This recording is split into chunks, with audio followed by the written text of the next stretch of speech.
La restauración del patrimonio histórico y la creación de empleo se unen en Bétera en el proyecto Les Coves 2, unas escuelas taller en las que los alumnos se especializan en diversos oficios, recibiendo formación sobre electricidad y albañilería, entre otras materias.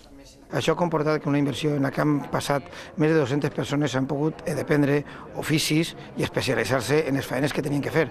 Però sobretot el més important és la recuperació històrica d'un valor importantíssim de la nostra història de Bétera, les Coves de Mallorca. El presidente de la Generalitat ha visitado esta localidad valenciana y durante el recorrido ha podido contemplar algunas de estas cuevas en las que también se realizan tareas culturales, sociales y de ocio que pretenden mantener vivas las raíces de Bétera. Alberto Fabra ha destacado que la comunidad es la segunda autonomía donde más ha aumentado el número de jóvenes empresarios en el último año.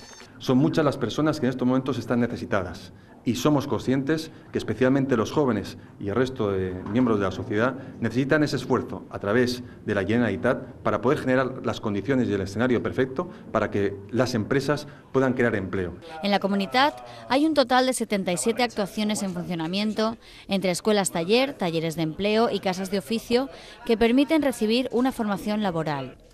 Iniciativas que pretenden reducir el alto desempleo que existe entre los jóvenes valencianos.